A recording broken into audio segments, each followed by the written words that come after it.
अस्सलामुअलैकुम वरहमतुल्लाह नहमदुहु व नसल्ली अला रसूलिहिल करीम अम्मा बाद अऊज़ु बिल्लाहि मिनश शैतानिर रजीम बिस्मिल्लाहिर रहमानिर रहीम ताअवनु अलल बिर्रि वत तक़वा व ला ताअवनु अलल इस्मि वल उद्वान क़ाला रसूलुल्लाह सल्लल्लाहु अलैहि वसल्लम इन्नमल अअमालु बिन्नियात।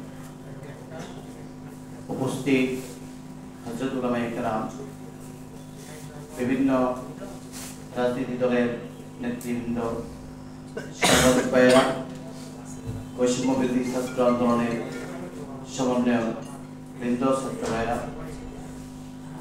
আমি দুটি কথা আপনাদেরকে বলতে চাই। একটি কথা হলো, একটা দেশ ধ্বংস কেন হয়? আমরা সকলেই বক্তৃতায় বলতেছি 17 বছর, 15 বছর, 16 বছর আমরা নির্যাতিত ছিলাম, সত্য কথা বলতে পারি নাই, সত্য প্রকাশ করতে পারি। এর কারণটা কি? এটা আমাদের স্পষ্ট মনে রাখতে হবে। একটা দেশ ধ্বংস হওয়ার জন্য দুটা কারণ। যদি একটা দেশের শিক্ষা ব্যবস্থাকে ধ্বংস করে দেওয়া যায়, একটা দেশের ইতিহাসকে মুছে নতুন ইতিহাস বানিয়ে দেওয়া যায়, একটা দেশের শিক্ষাকে পঙ্গু করা যায়, তাহলে এই দেশ কোনোদিন উন্নতি হবে না, এই দেশ অটোমেটিক ধ্বংস হয়ে যাবে। 2 নম্বর হলো দেশের সাংবাদিক। আমাদের পাশে আমরা বলি হলুদ সাংবাদিক, যারা স্বার্থের জন্য, টাকার জন্য দলীয় কুকুরের মতো গোলামি করে সাংবাদিকতার মাধ্যমে অপপ্রচার করে, মিথ্যা প্রচার করে, মিথ্যা সংবাদ প্রচার করলে একটা দেশ ধ্বংস হয়ে যায়।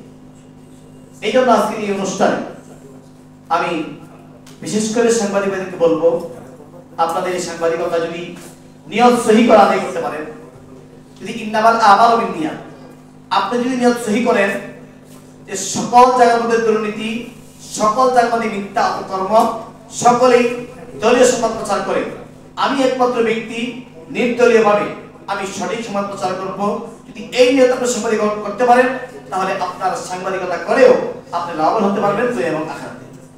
আর যদি আপনার ভিতরে গোলামি চলে আসে, আপনি যদি হলুদ মিডিয়ার মতো কাজ করেন, তাহলে আপনার এই সাংবাদিকতা না করেই ভালো।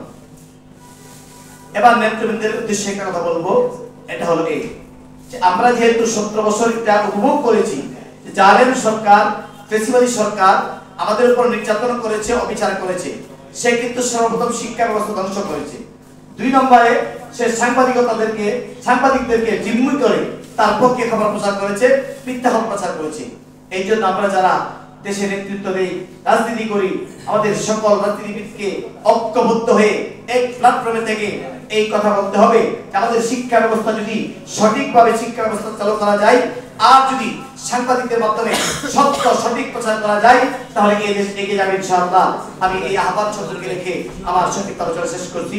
আমার আসসালামু আলাইকুম।